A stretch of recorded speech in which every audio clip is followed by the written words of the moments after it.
प्यारे बच्चों, हरिहर काका पाठ के भाग 1 में मैंने आपको बताया कि जब हरिहर काका अपने भाइयों की पत्नियों की हरकतों से नाराज़ होकर ठाकुरबाड़ी चले गए और वहीं रहने का निश्चय किया, और तब हरिहर काका को मंदिर के महंत जी ने समझाया कि वे अपनी 15 बीघा ज़मीन ठाकुरबाड़ी के नाम कर दें, तो इससे गांव के लोगों के बीच उनका सम्मान बढ़ेगा और उनका ये लोक तथा परलोक दोनों सुधर जाएंगे।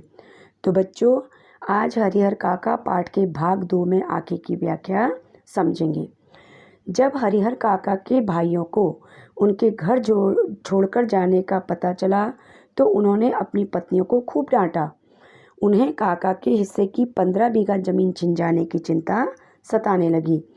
वे ठाकुरबाड़ी गए और बड़ी प्रार्थना करने के बाद हरिहर काका को घर वापस ले आए।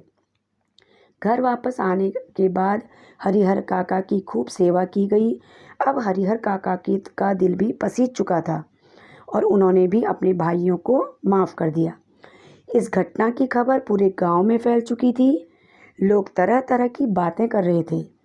कुछ लोग कह रहे थे कि हरिहर काका को अपनी ज़मीन भाइयों के नाम करनी चाहिए और कुछ लोग कह रहे थे कि उन्हें अपनी ज़मीन ठाकुरबाड़ी के नाम कर देनी चाहिए। अब हरिहर काका काफ़ी उलझन में थे और उन्होंने इस बात की चर्चा लेखक से की। लेखक ने बड़ी सोच विचार के बाद हरिहर काका को समझाया कि वे जीते जी अपनी ज़मीन जायदाद केवल अपने पास ही रखें, वरना अगर उन्होंने अपनी ज़मीन अभी से किसी के नाम कर दी तो उनका जीना मुश्किल हो जाएगा। अब ठाकुरबाड़ी के महंत को भी इस बात की चिंता सताने लगी कि कहीं हरिहर काका अपनी ज़मीन भाइयों को ना दे दें। तो उसने क्या किया, एक दिन हरिहर काका का अपहरण करवा लिया और कागज़ों पर ज़बरदस्ती हरिहर काका के अंगूठे के निशान ले लिए ताकि उनकी सारी जायदाद ठाकुरबाड़ी की हो जाए।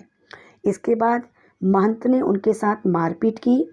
जब हरिहर काका के भाइयों को इस बात का पता चला तो वे पुलिस की मदद से हरिहर काका को महंत की कैद से छुड़ा लाए। अब हरिहर काका को महंत, ठाकुरबाड़ी और अपने परिवार सबसे घृणा हो चुकी थी। अब उन्होंने अपनी ज़मीन किसी के नाम न करने का निश्चय कर लिया। जब कुछ दिन तक सेवा करने के बाद हरिहर काका के भाइयों ने हरिहर काका को समझाने की कोशिश की कि आखिर वे उनके अपने ही हैं, उनकी मृत्यु के बाद तो ज़मीन उनको ही मिलनी है, तो क्यों ना वो अपनी ज़मीन अभी से हमारे नाम कर दें। तो हरिहर काका ने भी अपने भाइयों से कहा कि जब तुम मेरा ही परिवार हो तो तुम्हें मेरी ज़मीन अपने नाम लिखवाने की ज़रूरत क्या है। मेरे मरने के बाद तो ये ज़मीन खुद ब खुद तुम्हारी ही हो जाएगी। तो हरिहर काका ने भाइयों के नाम भी ज़मीन करने से साफ इनकार कर दिया। अब जब हरिहर काका के भाइयों को पता चला कि वे ज़मीन उनके नाम नहीं कर रहे हैं तो उन्होंने भी महंत की भांति हरिहर काका के साथ मारपीट की और ज़बरदस्ती ज़मीन अपने नाम लिखवानी चाहिए।